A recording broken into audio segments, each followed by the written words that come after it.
Hello, good morning. Welcome to that F1 show. I'm Alan. The other voice you'll hear is Roger. And this is a weekly podcast. And this week there was no race. Sorry, I should go back and say this is a weekly podcast about Formula One.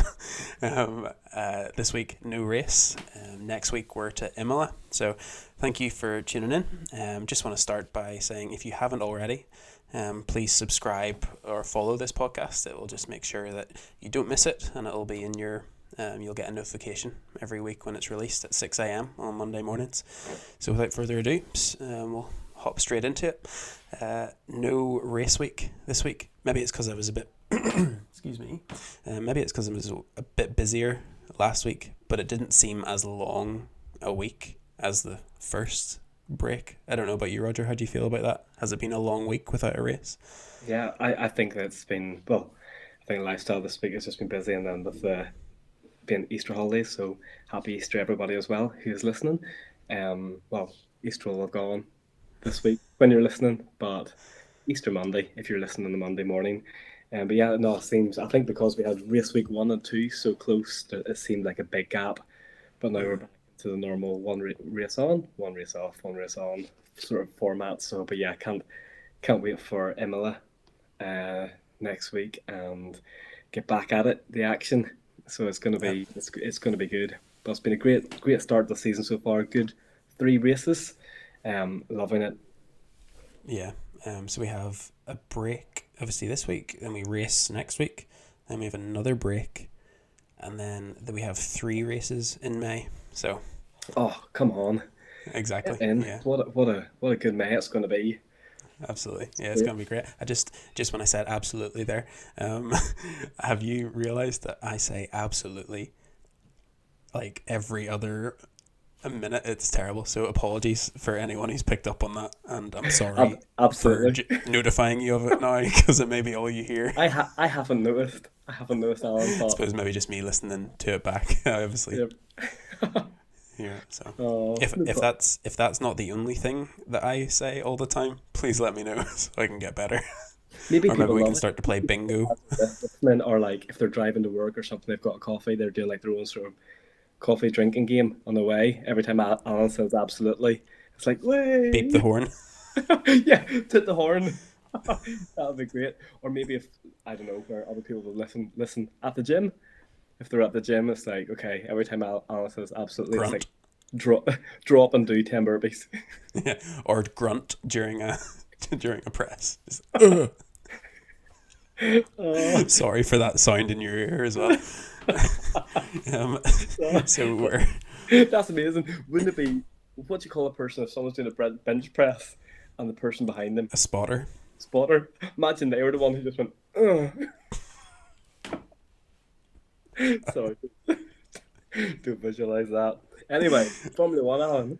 Yeah, we're three races down, 20 to go. And obviously by this point, cars are starting to see a bit of a pattern developing. So they'll have an idea of what elements of performance need upgraded or updated. So again, for those of you new to Formula One, it's a moving target each week. Basically, they get to see what their car is good at, and then they can add to their car within reason and within budget every week. So, any news out there, Roger, of any car updates? Have you seen anything coming in? Yeah, there has, well, car updates. There is a number of car updates that I think will be happening. No team is going to. I'm sorry. Do you hear our kids screaming in the background? Yeah, don't worry, Yeah. it's not too bad. So with Probably the very distracting for you, but it's not it distracting for is us. just because I don't think somebody else in the house can hear him. It's fine. So with the car updates, I don't think there's going to be many who are saying that they've got loads coming. Every team will. They've been working this since the first race. So I think with the, like, they'll know what they need to improve on from the very first race in Bahrain. So they'll be working on that for quite some time, and then they're going to bring these, but they won't be saying, "Oh, we've got a massive one coming," or "We've got like a small one." So we're not going to know that um, until. we start to Oh see yeah. whenever they're going around Imola.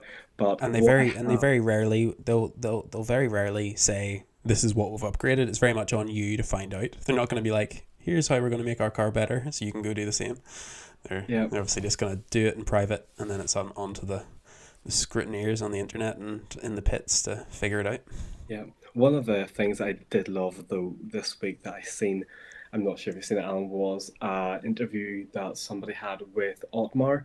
Otmar, for those of you who might not know, is the team principal of Alpine. So was with Aston Martin last year and had been with the Force India team for some time before. So he's moved across and is with Alpine. And that little group of cars in the mid pack, we will say, are going for every single point, and they know season long that it's going to be tight. But he made a comment this week, which I find, it's just after race three, it's crazy. He's just like, I think something along the lines of the FIA need to look into Haas and where they're getting their speed and their all this stuff from. So is there something dodgy going on with Ferrari, and a bit like Force India had that year with Mercedes, if you Racing Point, remember you mean? that. Racing Point, sorry. Yes. Force India. Force India became Or, Racing Point, didn't yes, they? that's so sorry.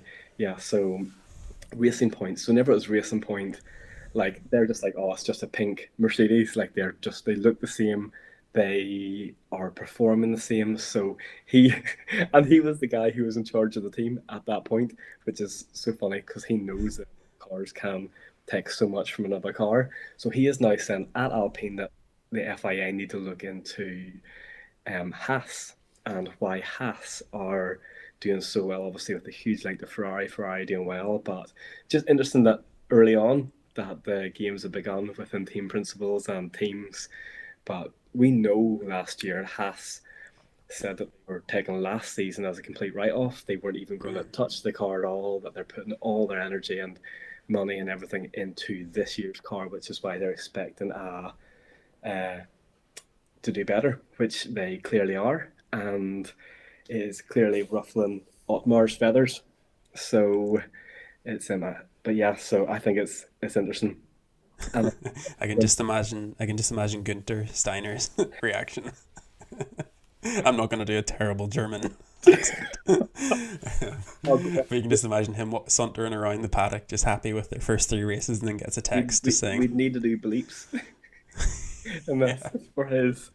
But yeah, so that's I think that we will see.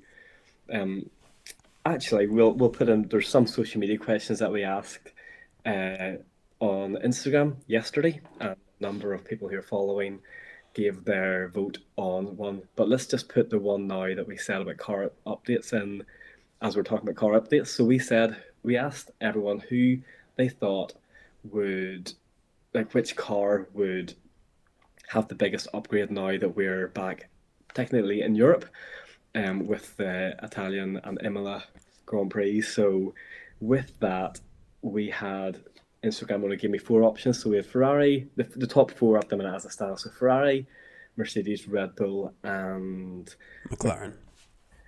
so I was actually quite surprised by what came out on top, which was. Do you have the results there, Alan? I do, yeah. So Ferrari came out on top with 50%. Red Bull and Mercedes tied with 19% of the votes, and McLaren came in at 12%. So Yeah, overwhelmingly in favour of Ferrari, who are the current leaders. Obviously, yeah, maybe you could say don't have much to improve on, yeah. but So people like, people seem to if think. most people think that they're going to have the biggest improvement again, which I think they will have an improvement that they're bringing, um, but if they think they're going to have the biggest one, then it's just going to create such a gap. Um, like I would love it. I hope it's not huge. Strangely, as a diehard Ferrari fan, I hope it doesn't turn into like this, just run away with every single race. It would be great. Don't get me wrong, it would be great, but I love the racing aspect to it, and would love it all to be close. But I definitely thought, honestly, I thought the win of this vote would be Mercedes, knowing how good those guys are at just turning the season around. And we seen it last year that Red Bull were ahead clearly, and then the last what 7 races just pulled it back and took the constructors. So I think personally, I think that they got my vote.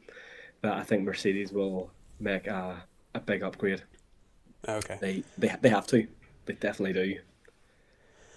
Yeah, and but so do Red Bull. Yeah. I think I can't remember who if I cast my vote, but um, I probably would have said Red Bull. Now, you could say that their issues maybe aren't like, well, they are performance related, but I suppose when you talk about upgrades, it's normally like maybe hardware that they upgrade, Yes. isn't it, as opposed to Yeah. engine stuff. So it's stuff actually added to the outside of the car. Yeah. Um, but Red Bull, like their mechanics are phenomenal. Yeah. Or And but their I imagine their upgrades will be so much more subtle. There'll be little points here or there, nothing major, something very hard to see, yeah. especially with a blue And I car. think going by the first race, they were saying it's related, so they will have to definitely look into that and what was causing that, so that they're because reliability clearly is an issue, so they've got to work on that. And with that, it will, yeah, we'll see.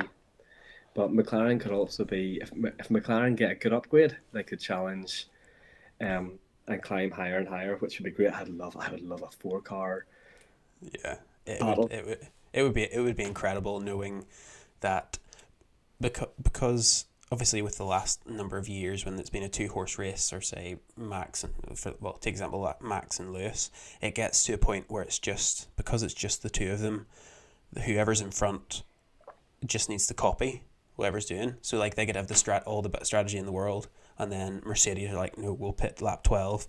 But then pretty much all whoever in that case Red Bull have to do is pit lap 13 and just copycat. So it Yeah, becomes not a game of strategy. It's just a game of at all costs finish ahead of him. So if we do the exact same, we'll finish ahead of him, assuming all things are equal. Whereas if you have four teams, potentially 8 drivers doing that, that completely goes out the window. You can't do that. So it would be yeah, an amazing way to finish yeah. a season. It All would. be class. It really Speaking would. of McLaren, so although for those of you who don't know, Roger and I are best mates. We Although we do the podcast in separate houses over effectively Zoom, we do live close together. And Roger has tried to indoctrinate my son as a Ferrari fan. So my son is 2. He has 4 Ferraris. So I assume maybe that's 2 birthdays and 2 Christmases. But now that he's just that wee bit older, he now likes watching fast cars on the TV every other Sunday with me. And I asked him what his favorite car was, and he's like, orange car. So What? yep. So I think my son's gonna grow up a McLaren fan, which I'm okay with. Oh, dear. No, that's I fine. I suppose I like. can expect. Is there going to be a package on my doorstep at some point this week? Either a flaming turd or a red car. Why would I do that to Fred? That would be terribly sadistic. It's not that bad. No, it's yeah. I just need to. Yeah. Well, you'll. There needs a fifth car is needed. So yeah, he says orange is his favorite, and this is when he's looking at the TV and sees red go by, blue go by, silver go by, then orange, and he's just like orange car, orange car. Maybe it's because Ferrari is a slightly different red this year, and whenever it's night races, it looks a kind of orangey, and that's what Yeah, I think. you're like. No, Yeah. Nope. no, not at all. Yeah. Yeah. So with the other news this week, that came out was the 10-year anniversary of Mercedes AMG's since their first win. Whenever we say first win, that's Mercedes AMG. Mercedes' first win was 1955. That's the gap that there has been since Mercedes have won. But Mercedes AMG, 10 years since their first win, and 10 years on, it's crazy to think that like the amount that they have won since. Um, do you have some stats, Alan, around what they are? Yeah, well, I'm obviously a Lewis Hamilton fan, so sort of you created the note. So as you put it, so in the 10 years since their first win, they've had 114 wins, 126 pole positions, 8 constructors titles, which I think is a record, isn't it? Eight in a row. Yeah, Set a record. it is. And 5,958.5 points. So as a Lewis Hamilton fan, I automatically go to, yeah, but Lewis is such a huge part of that team. He's the GOAT in my opinion. Although, actually, he's the greatest of all time in terms of stats.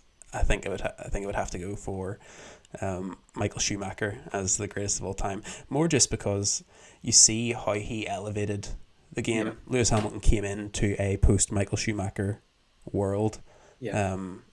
and like took it over. But they talk about Michael Jordan being the greatest of all time, but because of what he did for basketball, there's other guys who have won more than Michael Jordan. But Michael Jordan made basketball a global game. He became the first global superstar of the NBA, and it's the same with Michael Schumacher.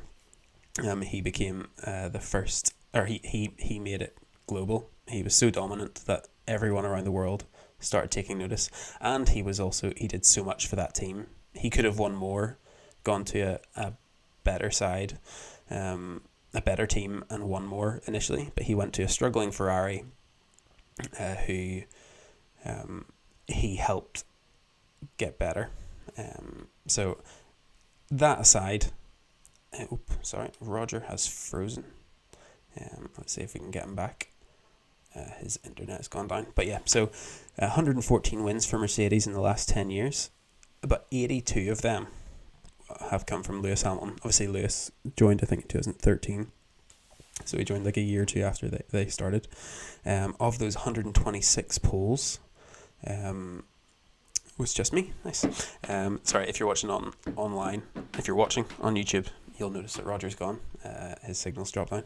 But yes, of those 126 poles, 77 of those have come from Lewis Hamilton. And then obviously he's been part of, I think, all 8 constructors titles. And then of those 5,958.5 points, he has had 3,280.5 of those points. So you can just see how much Lewis Hamilton has been a part of that Mercedes success.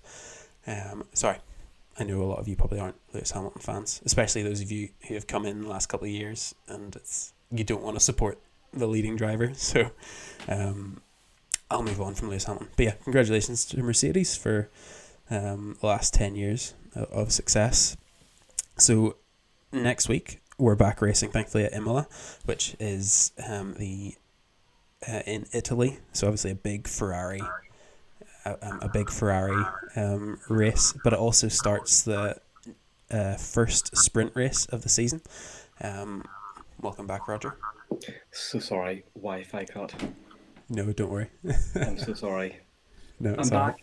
I'm back. Did you panic? No. I just went on to talk about the Lewis Hamilton stats against the Mercedes stats, and then moved on to Imola next week, which is the first sprint race of the season. So as a Ferrari fan, Roger, what does Imola mean to you? Like, does it? It brings back memories. It does, definitely does. Especially, yeah, I think we spoke of this in the first. Was it the first one? No, it was whenever they announced I was going to be back in the calendar to 2025. Mm-hmm. And yeah, so love it. Love the history behind it with everything that's happened, from the good and the bad.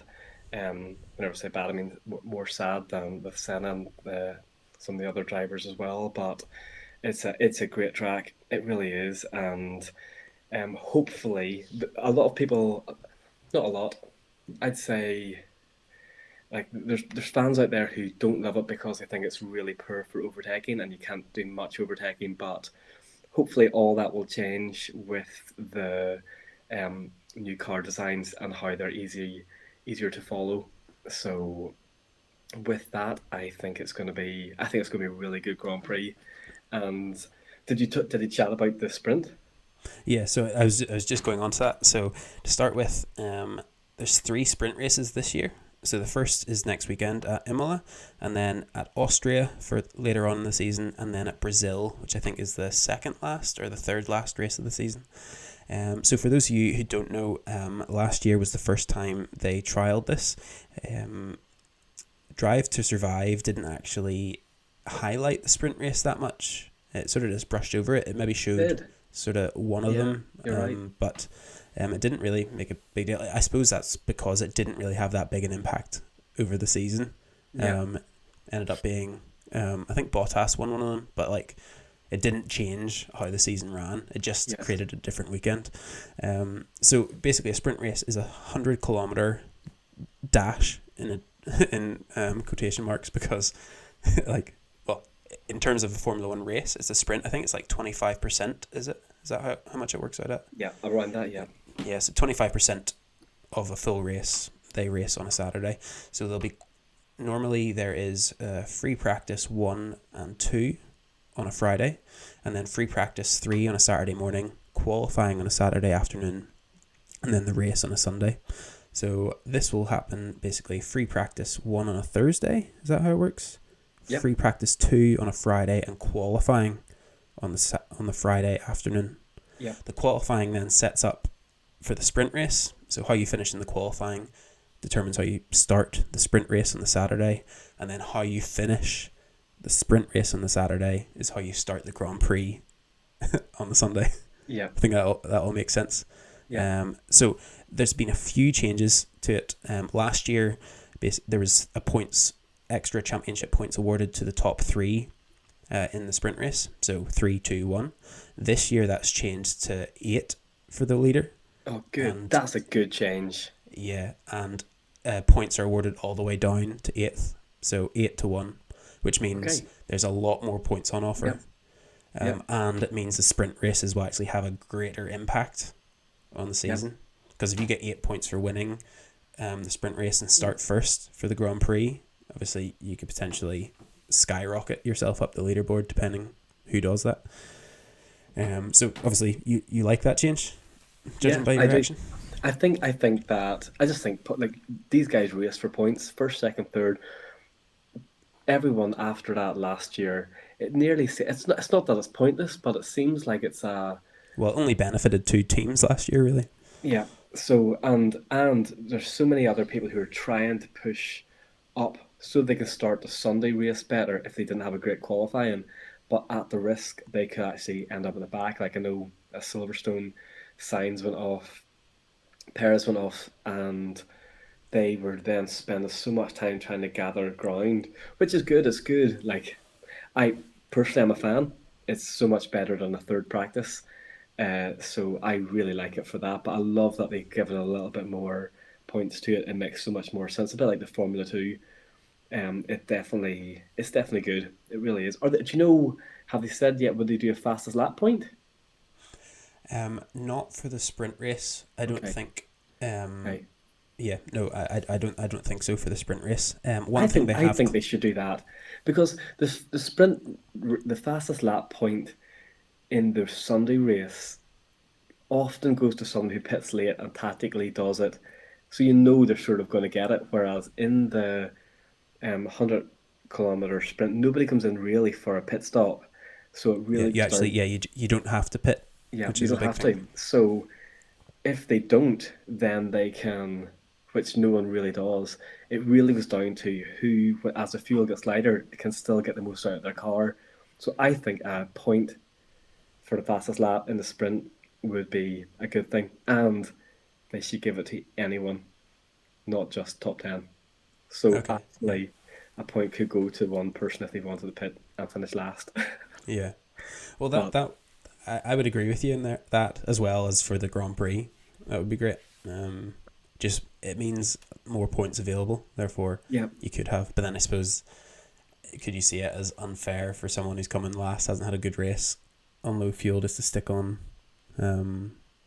red tires and go for it? But yeah, and then basically the only other thing they clarified was, again, last year, if you were watching, it was obviously qualifying is what dictates pole position. If you finished with the fastest lap in yeah, Q3 during qualifying, you're awarded pole. Whereas after the sprint race and the interviews, they were like, "Oh, congratulations on pole position for tomorrow," because although it's awarded in qualifying, pole position means you start at the front for the Grand Prix. Like yeah, that's the whole point. Whereas they've clarified in terms of the honour of starting pole. Now obviously it doesn't matter because it won't could be someone different starting the race, but whoever finishes fastest in qualifying will be awarded pole position, Okay. even though they may not start the race first as Yeah. a result of the sprint race. So basically, whoever starts first in the sprint race, like your pole position, that's what it means. So that doesn't really mean a whole lot other than from a stats point of view. Obviously, Lewis Hamilton has had the most pole positions Yeah. in history. If he finishes fast in qualifying, it's just another stat to go for. Yeah. So those are the main changes to it. Yep. It's good. So yeah. I'm excited for it. I do think. I think that so we've seen with the Red Bull, if we're thinking Red Bull and Ferrari for a moment, as the two quickest cars this season as it stands, we know that from Jeddah and Bahrain, especially that the Red Bull has the speed advantage. Ferrari are quick through corners, and Imola is a corner track. There's the one long straight. There's only one DRS zone, which is the start finish straight, but everything else it's sweeping corners. There's tight corners as well. So I think that it's a Ferrari track. It's suited for the Ferrari design. But you could see a lot of guys just changing. I think we might even see some new wing design, especially for this track with the downforce, needing more downforce to so the car really sticks to the ground. So as it's going around those corners, so we'll see. It'll be interesting and to see what people come up with in that. But yeah, Yeah, you mentioned earlier how you're a big fan of the sprint races. You think sprint races are a lot more entertaining than a third practice. yeah, You obviously you were at Silverstone last year, which yeah. was it was the first It was the first one. Yeah, it was the first trial. So yeah. what's having seen one live? How does it change? How does it change your race weekend? Yeah, so I was at Silverstone the year, well, not the year before, because fans weren't allowed in with COVID. So it's 2019 and last year 2021. So at Silverstone, where they didn't have a sprint race and they did have one. So the Friday, being qualifying on a Friday afternoon, you've got your practice one, practice two. Um, we seen, first of all, crowd atmosphere and everything. The qualifying session is late on in the day, so you've got that atmosphere that lasts all day. People are there till the very end. Whereas sometimes with practices, you can see some fans leave, some fans are we're not Well, here to yeah, watch. It's especially not. for those watching at home, Yeah, their Formula One weekend starts on a Saturday afternoon. Like yeah, most people don't care about the practices. yeah.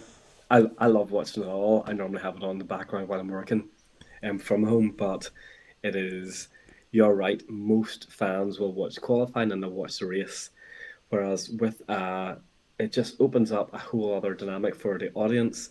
Um, and I loved it. I really loved seeing the race there. It's just great, like being at a live race and seeing a start and just the atmosphere around it. It's really good. It really is. So I think I was a big fan of it. It was just different. I think people weren't used to it, so there's some people thinking does this work, does it not? But I think as time goes on, people will like it, and then but even just for attendance, I'm not sure if there's many people listening who were at Silverstone. It'd be good to see what you think. I really enjoyed it. The weather was incredible, and atmosphere was pumping still right up, like with the music going and everything. And afterwards on the Friday and Saturday after the sprint race, so it was great. So yeah, big fan. Yeah, I suppose because obviously the stakes are high for the driver all the time. Stepping into a Formula One car is always dangerous. Excuse me. But I suppose yes, for the crowd, it's another day of the stakes being high. Like I suppose Yep. it's a very casual atmosphere. Probably free practice. You're more just going. It's like the novelty of seeing a car go round, whereas having a Friday where the stakes are high for qualifying, where it Yep. is they are going as fast as they possibly can, and then yeah, just that excitement. It just has another day of building. Yeah. So it just Yeah. I suppose it makes a Formula One Formula One weekend for a fan going in person is a 4 day Yeah. thing, Yeah. but two of those are sort of not really that interested. I'll show up because I have the ticket and it's the novelty of seeing everyone out and Yeah. about. Whereas now there's 3 fully competitive days. Yeah. So yeah, no, that makes sense. Yeah, I'm just gutted that Silverstone's not on again this year. They initially announced that it was, and then they changed it. But yeah, anyway, it's great. It's great that Imola's got it. I think it'll be. Hopefully, it's going to be a good track for it. And then the other one is Austria. Austria, yep. Austria, yeah, and then Brazil as well. So yeah, it's gonna be good.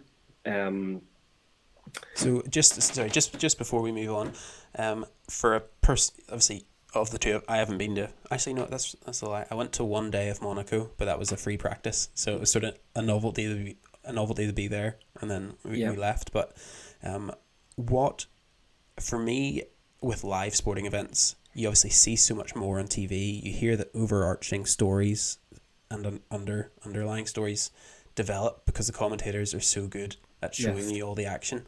yeah, What makes, well, I suppose two questions for you. Is it better in person than it is on TV? As in, if you had the opportunity, would you go to every weekend? yes, And if you did, what would you miss out on?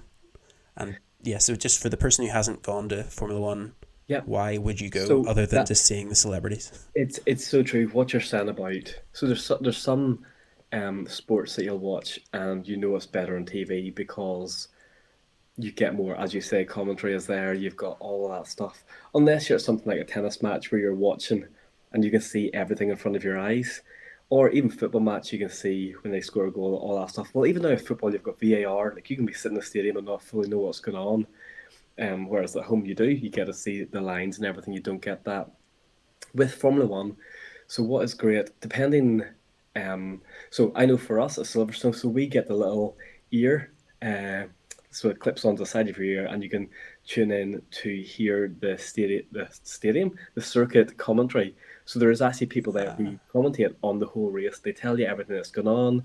Now it's not the same commentary that either for us here in the UK would have Channel 4 or Sky, but it is the circuits. It's Silverstone's people who do it, so it's really, really good. So you can still get that. You get also they've got huge live screens all around, so wherever you're at, you're going to be able to see one. So where we watch it from, there's a screen, so we can see what you see at home on TV. We can hear it in our ear, and you're also there for the atmosphere of just seeing. Sometimes maybe you watch the cars go around on TV. It just they're doing it, whereas you can really see, you hear the cars live, and seeing that you just know they're really pushing, and it's just different. Not only that, though, whenever we watch it on TV, we see the commentators, and then we see like the guys whenever they go back to the paddock and they're talking about the race. You don't see any of the other stuff that goes on. There's so many races that go on. You've got the Formula 2, Formula 3 sometimes, you've got Porsche races, you've got loads of different races that go on that you can see. You've got the Women's Series as well, which is really good. There's it's so very much. much like a Yeah, festival. there's loads. Then you go to different parts of the track and you've got like the music, people, like there's gigs that go on, there's loads of food villages. The atmosphere, whenever you've got like 140,000 people, it's just, there's something always happening. You've got some drivers coming out to different areas and they do live chats, they ask questions, they've got meeting fans, doing signing, autographs. You've got all that you don't see on TV. So for sure, definitely, if I could go, I would love if something win the lottery or something happened as Alan. I would love to have a full season of going to every race and just traveling the world doing it. Or Fair. that one show just blows up so much that they say you guys need to come and be in the paddock. I'd be like, yep, I'm there. So, but yeah, it would be great. It really would. That said, for great answer by the way. That probably, like, I'm still sitting on the armchair fan side, as in I think it's so good watching it on TV. I just need maybe a bigger TV, but that has made me excited to go to like a race like so much. Yeah, Obviously, as a fan, you would love to go to the race, but now yeah, I like sort of have an idea of what to expect. But just on the idea of traveling the world, if you want to help us traveling the world, travel the world, and like bring this podcast to you live from a circuit, it would really help us if you subscribed to our YouTube channel and give us an honest rating on iTunes and Spotify in particular, or wherever you're listening to this. 1 to 5 stars, whichever you think. We'd appreciate any and all feedback. And then we are also on all your social media platforms at that F1 show. So yeah, I really appreciate the support, and thank you for all of you who tune in each week, and anyone who's just tuned in for a week. If you've given us even a second of your time, we really appreciate it. So thank you. For a moment, whenever you said help us travel world, I thought you were going to tell me that you set up a GoFundMe page or something for us to travel. That'd be great. We should think of that as well. No, just kidding. Ask Alan question. Right. So Hopefully I'll our do better than last week. our weekly time that people who are listening or on social media can ask you a question. So Paul has sent this week's question in. So Alan, your question is: if you were in charge of Formula One, would you put a spending cap on the teams?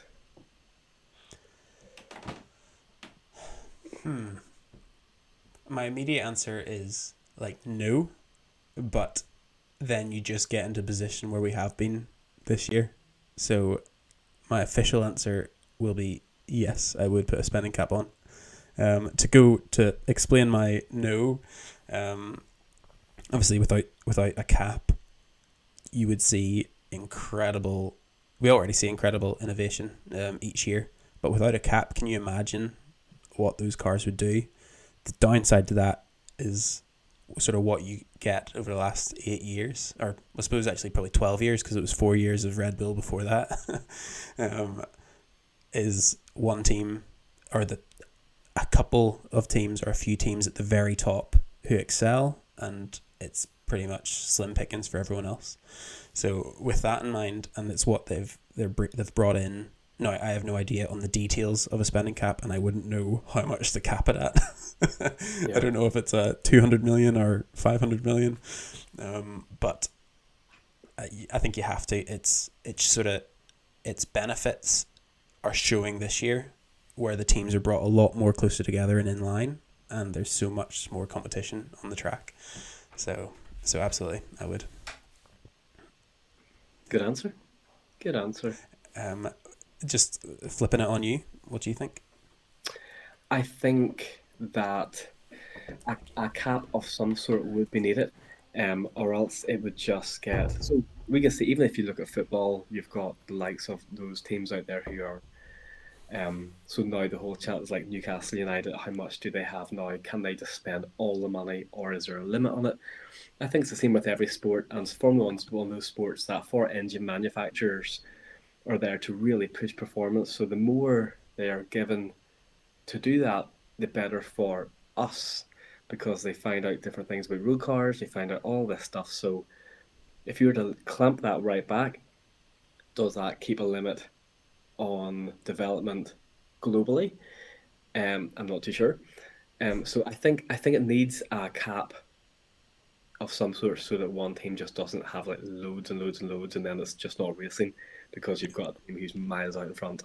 Pretty much what you're saying. So I think that there does, but I think that it needs to be um, a little bit more even with the breakdown of what you get whenever you finish. Like whenever that week we tried to find out how much a team made for where they finished in the points, it's so hard to find.